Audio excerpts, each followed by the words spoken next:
Well, g'day and welcome to another episode of Kiwi Car Life. And over the last year with my CL9 Accord, I've done quite a few modifications to it. And you can see everything that I've done down in the description. But I thought it might make for a good video for me to share my experience with modifying this car and tell you the 6 modifications that I've done to this car that have made the biggest difference to the performance. A Reflash only costs about $450, and for that you get more power and torque, you get improved throttle response, and you get a redline of nearly 8,000 RPM, which I can assure you sounds absolutely fantastic. And you can see more details about what it's like to install an ECU Reflash on your car by clicking up here. But the best part about the ECU Reflash is that it sets you up for noticeable power gains once you start adding bolt-ons like an intake, manifold, exhaust, and headers. Installing some PLM headers on my car made a huge difference to the way the VTEC sounds.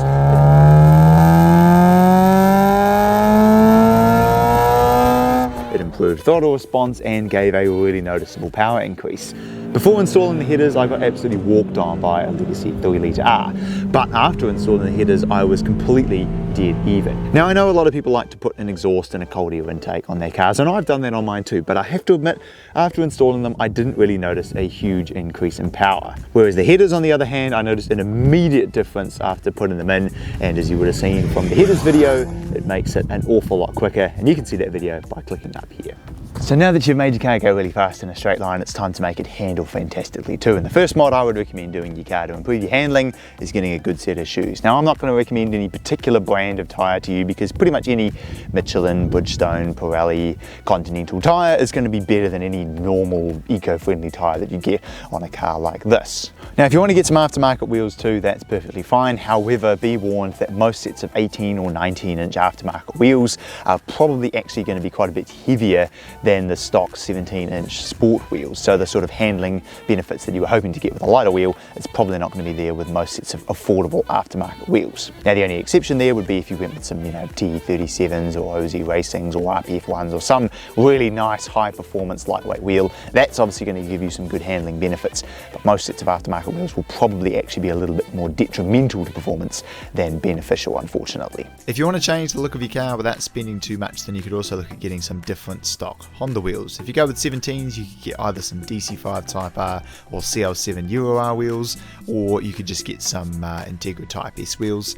And if you go with 18s, then you could look at some CU2 Accord Type S wheels or some FD2 or FN2 Type R wheels. Otherwise, just any old 17, 18 or 19-inch aftermarket wheel will look great.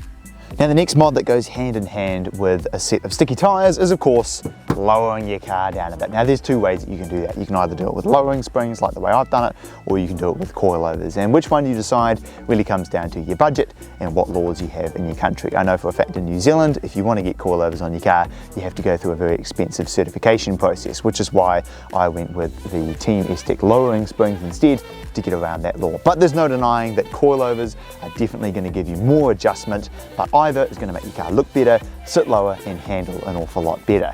Now, this last handling mod, I can't speak from experience because I haven't actually done it on my car, but a lot of people have recommended that I get a rear sway bar or stiffer rear anti-roll bar. Now, what that'll do is reduce body roll in the back to help improve handling.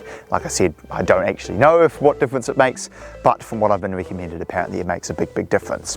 Now, the final modification that I'd recommend doing to get some noticeable performance gains is the Type R Gearset. Now, be warned, I had a lot of issues getting it in my car, and I can't guarantee that you won't, but now that it's finally installed, oh my goodness, is this car an absolute riot.